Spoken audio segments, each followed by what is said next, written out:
Hey everyone, I'm gonna take off the shades. Sorry if I squint. So, a few weeks ago, Mike Ramsdell, the director of a documentary called Anatomy of Hate, came to our school and did a special preview, like screening for us. And I want to talk to you guys about it. And basically, for 6 years, Mike Ramsdell um, went around and documented some of the most hateful ideologies and violent conflicts that we are currently facing. Some of those were the white supremacist movement, the Westboro Baptists that have an anti-gay platform, Muslim extremists, and so many more. It's really a moving documentary.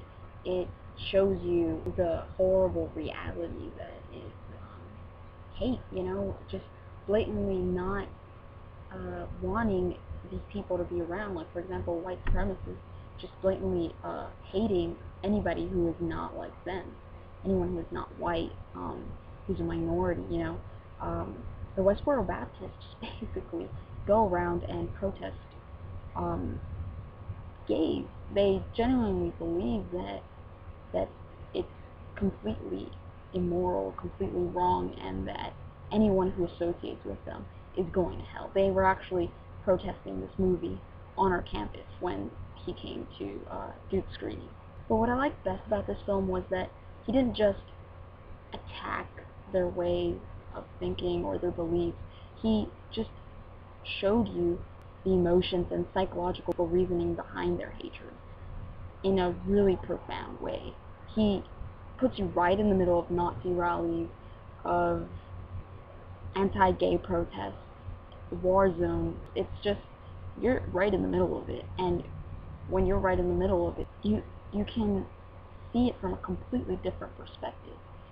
And it shows you that all these groups, even though they might even hate each other, they all want one thing: to be understood. They want others to say, you know what, that's true, that's right. It's absolutely crazy, I know. And they might not have any sound reasoning behind it, but they all think they're right. Well, at the same time, the movie kind of shows you how what they hate, what they're seeing in others that they don't want, is kind of their own flaws, their own shortcomings that they see in others, and they want that removed. So they project it onto others.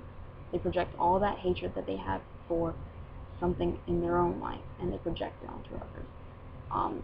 The worst thing about it is that they use patriotism, religion, culture, all these things to rationalize why they hate you. But Mike doesn't just end there and just emphasize the hatred of the human condition. The greatest thing is that he kind of shows that from hate you can find hope. And he says this really, really great quote. He says, "If man creates hate, then man can uncreate it." It's simple, but it's so true. If we are able to basically just hate, just dislike, and just want to destroy the enemy, we can also learn to not want that. We can teach ourselves that the enemy is not the enemy. The enemy has a faith. The enemy has a family. And if you can learn that, then you can learn to have hope for humanity. You can learn to love. So it's basically a movie to push others to end world suck. But first, you have to end the sucky parts inside. You have to end that part of you that hates, that part of you that is prejudiced, that part of you that dislikes others. And yes, he focuses on the extremists, but everyone has that little part inside of them that dislikes someone else. And it's a constant battle, but I think that it's really important to always acknowledge it and always try to stop it.